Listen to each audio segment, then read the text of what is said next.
The endless sea of twisted metal stretched as far as the eye could see under the purple sky of Planet X-42. Jack Miller wiped the sweat from his forehead as he climbed over another pile of discarded Starship parts. Being the only human mechanic in the largest scrapyard in the galaxy wasn't easy, but he loved every minute of it. His alien coworkers always laughed at his primitive methods. While they used advanced scanners and diagnostic tools, Jack preferred to feel the machinery with his hands, listening to the stories each broken part could tell. Today, something deep in the scrapyard was calling to him. He checked his old compass, a family heirloom that somehow worked better than any modern navigation device in the electromagnetic chaos of the scrapyard. The needle pulled strongly to the east, acting stranger than usual. Jack had learned to trust his instincts and tools, no matter how simple they seemed. After 3 hours of climbing through the mechanical graveyard, he saw it. Half buried under decades of space debris lay the largest ship he had ever seen. Its hull was dark, almost consuming the light around it. Unlike the smooth designs of modern ships, this one had angles and edges that spoke of an older, more practical age of space travel. Warning: approaching hazard zone, beeped his security tablet. Ship designated Dead Star. Classification: unrepairable. Danger level: maximum. Multiple species have declared this vessel a lost cause. Approach not recommended. Jack grinned. Unrepairable was his favorite word. It meant everyone else had given up, leaving the real treasures for people who weren't afraid to get their hands dirty. He approached the massive hull, his boots crunching on broken glass and metal fragments. The ship's surface was cold to the touch, much colder than the surrounding air should allow. As Jack ran his hand along the hull, he felt tiny vibrations, almost like a sleeping giant taking shallow breaths. He pulled out his basic mechanical scanner, a device other mechanics called ancient. The readings made no sense. According to the scanner, the ship wasn't even there. Jack found what looked like a maintenance hatch. While modern ships needed complex codes or AI recognition to open, this one had a simple mechanical lock. He pulled out his multi-tool and within minutes, the hatch creaked open for what must have been the first time in centuries. The ship's interior was dark, but not dead. Tiny lights flickered weakly in the distance, like stars refusing to die. The air smelled of old metal and ozone, but it was breathable. Jack's flashlight revealed corridors that branched out like arteries in a mechanical heart. The design was unlike anything he had ever seen. No quantum circuits, no AI cores, just pure mechanical genius. In what he guessed was the engine room, Jack found something extraordinary. Instead of the standard plasma drives or quantum generators, there was a massive mechanical system of gears, pistons, and chambers that seemed to work together like a symphony. It wasn't broken, as everyone had assumed. It was just sleeping. He spent hours exploring the ship, taking notes in his worn paper notebook. Every discovery raised new questions. The ship had weapon systems that weren't based on energy or plasma, but operated on physical principles he recognized from studying ancient warfare. The navigation system used actual moving parts instead of quantum calculations. As the purple sun began to set, Jack made his way back to the scrapyard office. The manager, a tall insectoid named Blue, was surprised to see him so excited. Found something worth salvaging. Blue clicked in the common trade language. "I want to buy the Dead Star," Jack said firmly. Blue's antennae twitched in amusement. That worthless heap. 10 different species tried to repair it. The Galactic Engineering Council declared it a technological dead end. Even the scrap processors can't break it down. "Name your price," Jack insisted. "1 credit." Blue chittered with laughter. "Because that's more than anyone else would pay, and I'm feeling generous." Jack handed over his credit chip without hesitation. As he walked back to his small living pod that night, he couldn't stop smiling. They all thought he was crazy, but he knew better. That ship wasn't dead. It was just waiting for someone who could understand it. Someone who still knew how to work with their hands. Someone human. For 3 weeks straight, Jack spent every free moment working on the mysterious ship. He set up a small workshop inside the massive engine room, filling it with his outdated tools that other mechanics had thrown away. The sounds of hammering, welding, and mechanical tinkering echoed through the ancient corridors. Other scrapyard workers would stop by to watch the crazy human at work, shaking their heads or tentacles when they saw him using wrenches and physical tools instead of repair bots. Jack ignored them all. He could feel the ship responding to his efforts, like a patient starting to wake up from a long sleep. On the 22nd day, while cleaning decades of dust from a large gear system, Jack noticed something odd.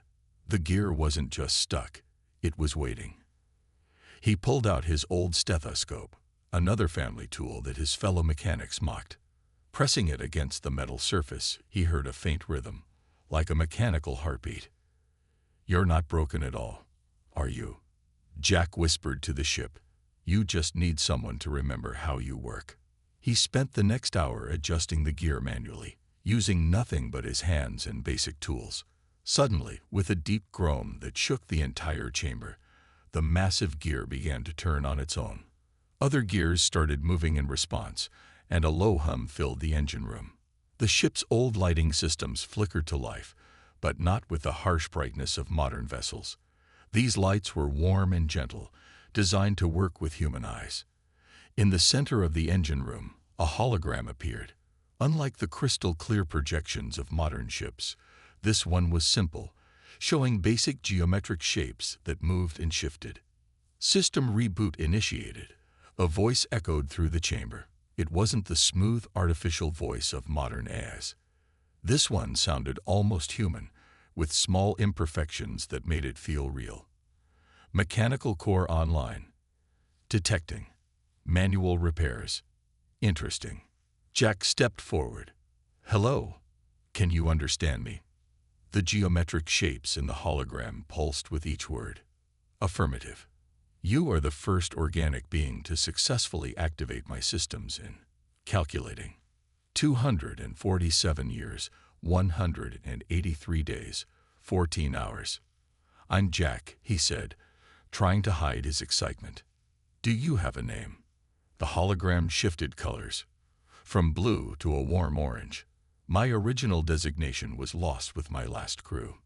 Your repair methods remind me of them."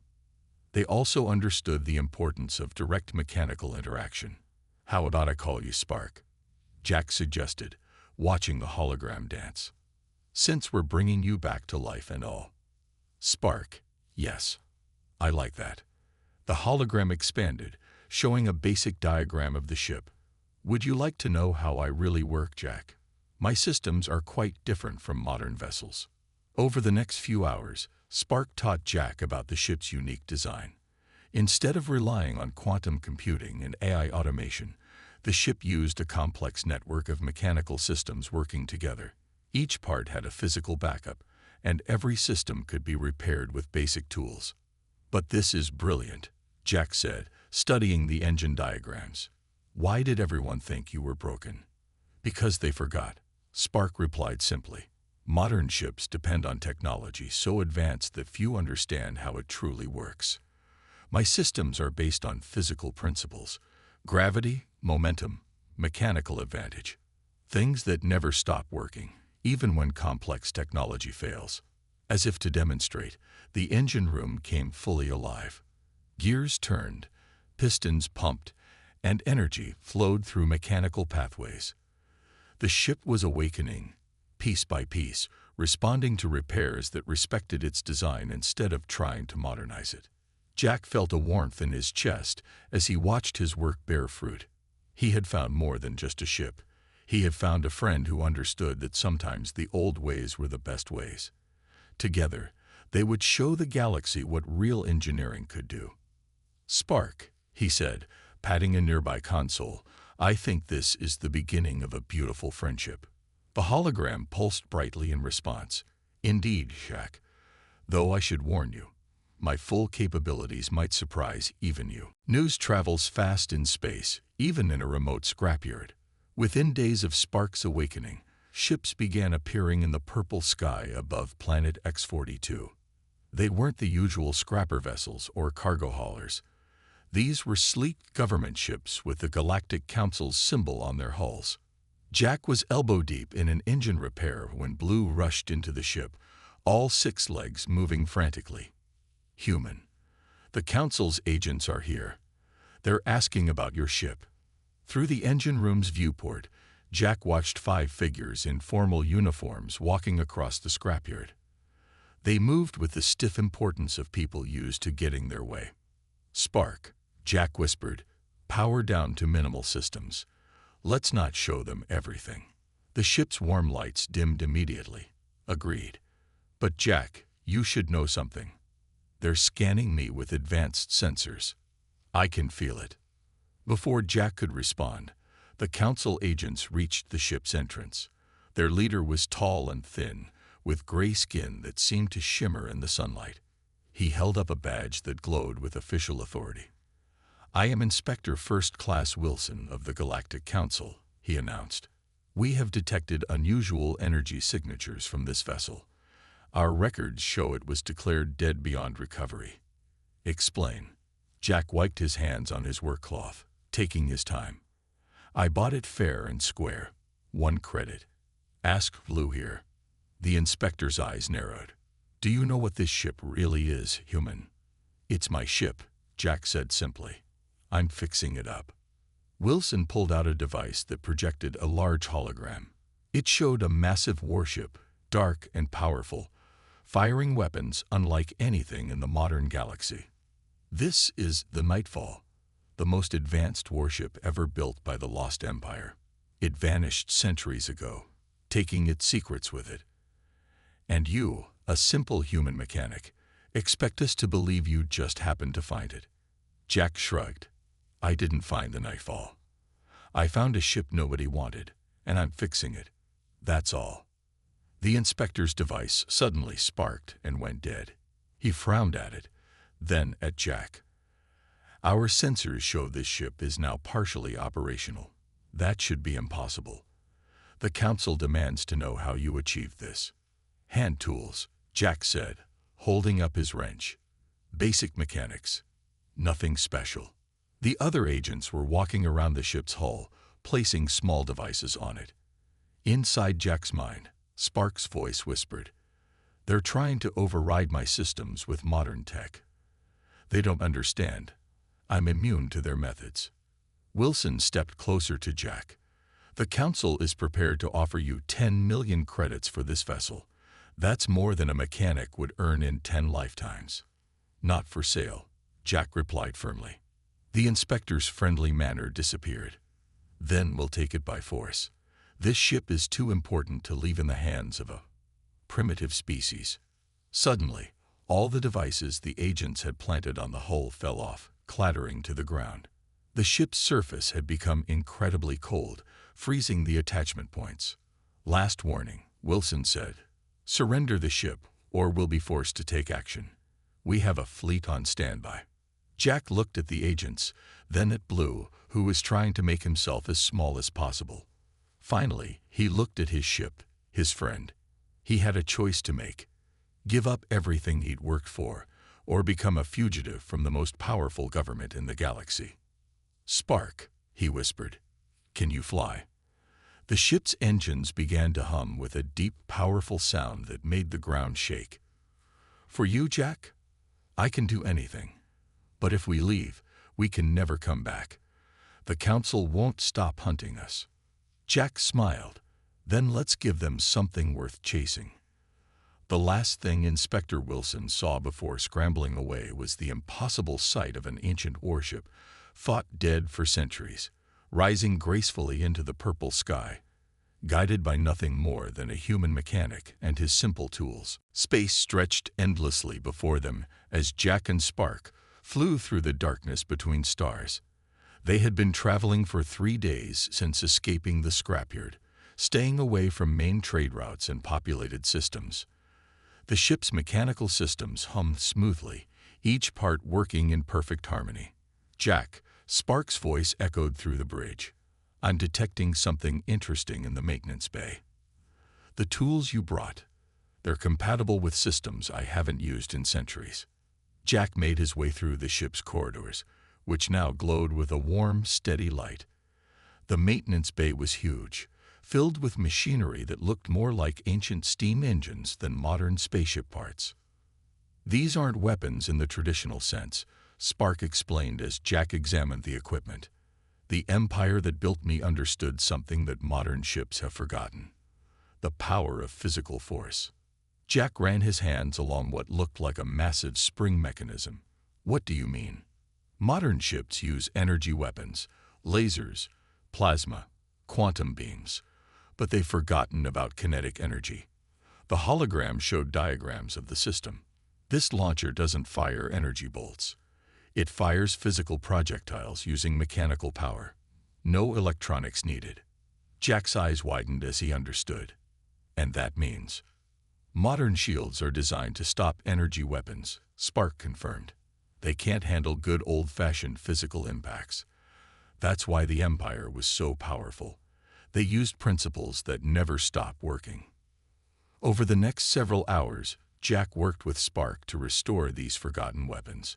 Unlike modern systems that needed complex computers, these worked on simple physics, springs, compressed air, and mechanical energy stored in ways that could last forever. "Watch this," Spark said with pride in their voice. A target drone they had brought from the scrapyard floated in space ahead of them. The ship's mechanical launcher whirred to life, and a small projectile shot out at incredible speed. It punched straight through the drone's modern shields like they weren't even there.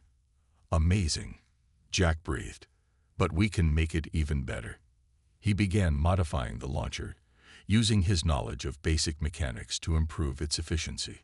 Every adjustment was simple, but together they made the system even more powerful than its original design. "You know," Spark said as they worked, "the Empire didn't fall because their technology failed.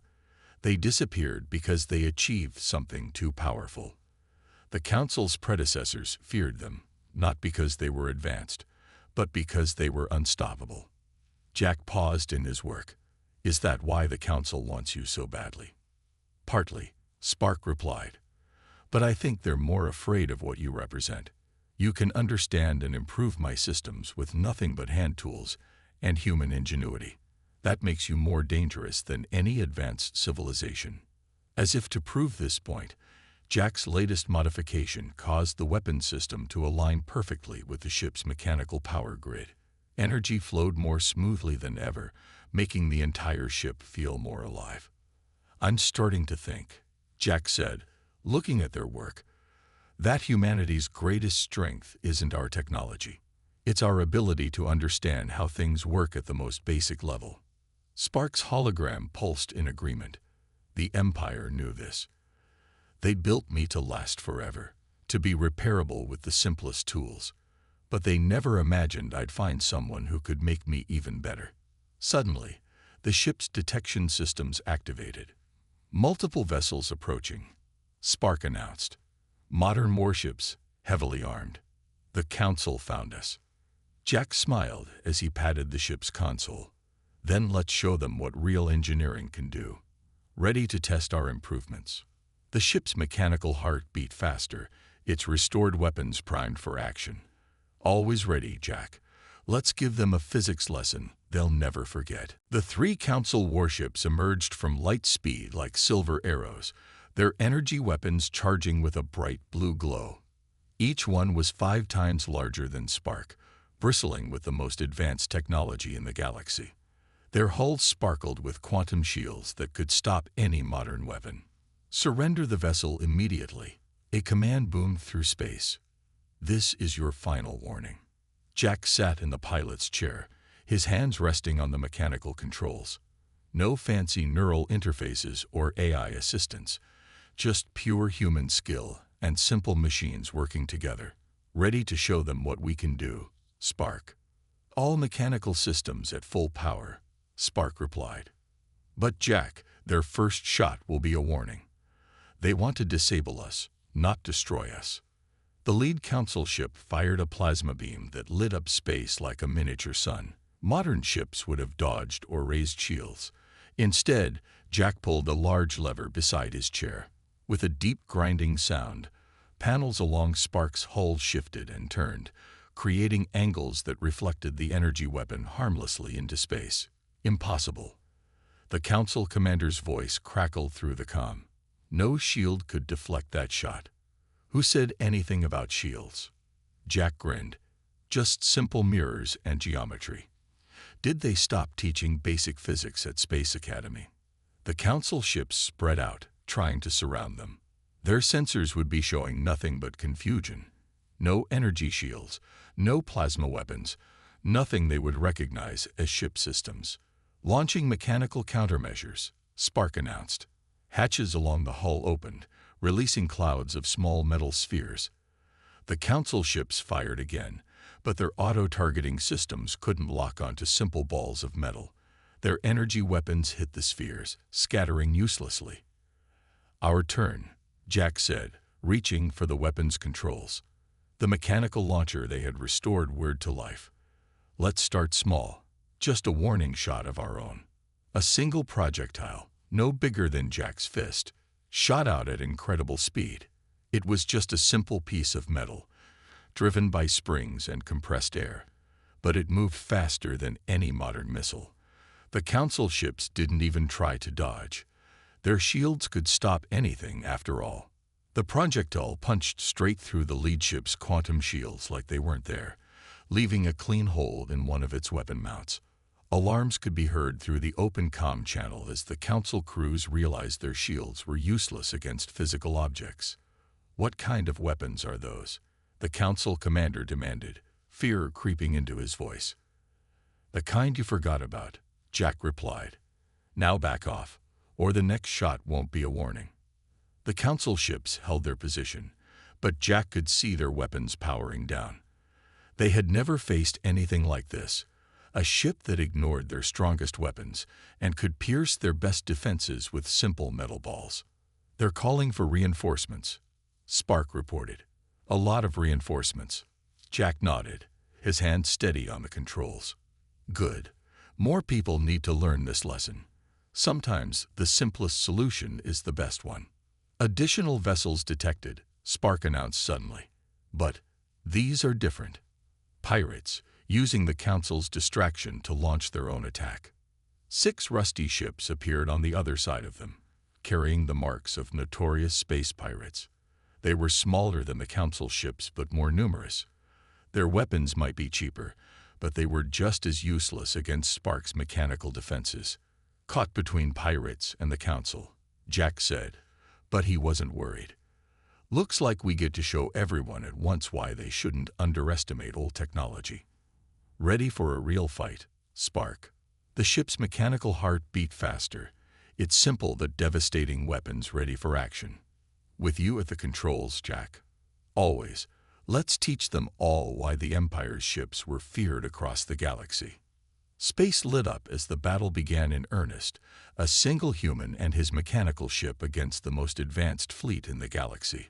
And they were about to learn exactly why simple was sometimes better. News of the battle spread across the galaxy faster than light speed. Everyone watched the recordings. 9 advanced ships defeated by a single ancient vessel controlled by a human mechanic. The Council tried to suppress the videos, but they had already gone viral across every space station and colony world. Jack and Spark found refuge in an asteroid field, hidden among the spinning rocks while they made more improvements to their systems. The ship's maintenance bay had become Jack's permanent workshop, filled with the sounds of hammering and welding. "Pass me that wrench, would you?" Jack called out as he worked under a massive gear assembly. A mechanical arm smoothly extended from the ceiling, selecting the exact tool he needed. "Your modifications are improving my response time by 47%, Spark said proudly. "I didn't think that was possible without quantum computing." Jack slid out from under the machinery, his face streaked with grease. "That's because modern ships rely too much on computers. But real machines, they just need good old-fashioned tuning." The asteroid field around them suddenly lit up with warning lights. "Multiple ships entering the area," Spark announced. "But these aren't Council vessels. Their transponders identify them as independent mechanics." On their view screen, a dozen small ships appeared. Each one was different.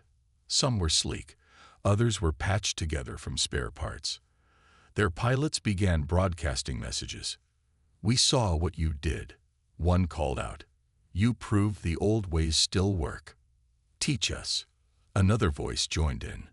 "Show us how to make our ships better without relying on expensive modern tech." Jack looked at the mechanical systems he had improved, then at the eager faces on the screen. These weren't military crews or rich merchants. They were ordinary mechanics and engineers who struggled to maintain their ships with limited resources. "Spark," he said slowly, "what do you think? Should we share what we've learned?" The ship's hologram pulsed thoughtfully. The Empire kept their secrets and eventually disappeared. Perhaps it's time for a different approach. Over the next few weeks, Jack turned their hidden asteroid into a school for forgotten engineering. Mechanics from across the galaxy brought their ships, learning how to replace complex electronic systems with simple mechanical ones. Jack taught them everything: how to use basic tools effectively, how to understand machines by touch and sound, how to make repairs that lasted. "The trick isn't making things more complicated," he explained to a group of eager students. "It's finding the simplest solution that works every time." Their students began spreading these ideas everywhere they went. Soon, more ships started appearing with mechanical systems alongside their modern tech.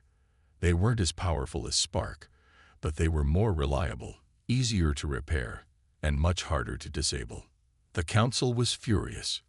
Their advanced sensors couldn't track ships using mechanical guidance. Their energy weapons were less effective against vessels using physical armor and deflection. Their sophisticated electronic warfare was useless against machines that ran on gears and springs. "Jack," Spark announced one day, "I'm detecting a massive Council fleet approaching. At least 50 ships, all capital class." Through the view screen, Jack watched the fleet appear. Their weapons were charged, their shields at maximum power. Leading them was a new vessel bigger than anything he had ever seen. "This is Supreme Commander Rogers," a voice boomed. "Your mechanical resurrection of ancient technology has been declared a threat to galactic stability. Surrender now." Jack looked at his students' ships scattered through the asteroid field, smaller, weaker, but each one carrying the knowledge of true engineering. Then he smiled. "Spark, remember how we improved your weapons system last week?" "Of course," the ship replied with an almost eager tone. "Would you like to show the commander our latest modifications?" "I think it's time for another lesson in basic physics," Jack said, reaching for the controls. "Let's teach them why simple solutions are often the best ones." The battle with the Council fleet never had a chance to begin. As both sides prepared for combat, every sensor in the galaxy lit up with warnings. Massive ships, larger than anything ever seen before, emerged from the darkness beyond the galaxy's edge. Their hulls absorbed light, making them look like moving holes in space. "Unknown vessels approaching," Spark announced. "Their technology, it's completely alien. Nothing like we've ever seen." The alien ships didn't bother with warnings or demands. They simply opened fire on everything in their path. Their weapons cut through the Council fleet's shields like paper, turning their mighty ships into space debris within seconds. "Emergency broadcast from Galactic Council," Spark reported. "The aliens are attacking every major system simultaneously. Modern weapons have no effect on their ships." Jack watched as the Council's finest weapons, plasma beams, quantum torpedoes, energy lances, all failed against the invaders' strange shields. Decades of advanced technology proved useless in minutes. "Spark, scan those ships," Jack ordered. "Not with sensors. Use your mechanical systems. Tell me what you feel." The ship's ancient detection gear whirred to life, using physical principles to study the alien vessels. "They're using some kind of energy field that absorbs all modern weapons," Spark reported. "But underneath, they're still physical objects." Jack grinned. "And what did we learn about physical objects?" "They all follow the basic laws of physics," Spark replied, catching on to Jack's thinking. "No matter how advanced they are, They can't ignore simple mechanical force. Jack turned to the communication system. To all ships who learned our methods, form up behind us. Time to show these aliens why the old ways still work. Dozens of vessels moved into formation. The mechanics and engineers Jack had trained, their ships now combining modern tech with mechanical systems. They weren't as powerful as Spark, but they understood the principles. Here's the plan, Jack broadcast. Their shields stop energy, but they still have to follow physics. We hit them with physical projectiles, simple metal, accelerated by mechanical launchers, just like we learned. The alien fleet approached, their weapons ready to destroy anything that used modern technology. But they had never faced ships that relied on basic mechanics. First wave, launch countermeasures. Jack ordered. Clouds of simple metal spheres filled space, confusing the aliens' targeting systems. Their energy weapons hit the spheres, scattering harmlessly. Main weapons ready, Spark announced. All mechanical systems at full power. Fire. Spark's mechanical launchers roared to life, firing solid projectiles at incredible speeds. The alien shields, designed to stop energy weapons, did nothing against simple physical objects. The projectiles tore through their hulls, proving that even the most advanced ships couldn't ignore basic physics. The other mechanics followed suit, their hybrid ships launching salvos of physical projectiles. The alien fleet, unstoppable against modern weapons, found themselves being defeated by the simplest technology imaginable. They're retreating. Someone shouted over the comm. The alien ships, those that could still move, were turning away, fleeing back to the darkness they came from. In the aftermath, as rescue ships helped survivors from the Council fleet, Supreme Commander Rogers himself contacted Jack. "We were wrong," the commander admitted. "We thought progress meant making things more complicated. You proved that understanding the basics is more important than having advanced technology." Jack looked around at his students' ships, each one a testament to the combination of old and new engineering. "The Empire didn't die because their technology failed," he said. "They died because they kept their knowledge secret. Real progress comes from sharing what works, no matter how simple it seems." "The Council hereby pardons you," Rogers announced. "Moreover, we want to establish a new engineering academy, teaching both modern and mechanical principles. Will you help us?" Jack patted Spark's console affectionately. "What do you think, old friend? Ready to teach the galaxy some basic engineering?" The ship's hologram glowed warmly. "As long as they remember the most important lesson. Sometimes the simplest solution is the best one." As they headed toward their new future, Jack smiled. He was just a human mechanic who believed in the basics, but together with an ancient ship and some simple tools, they had saved the galaxy and changed it forever.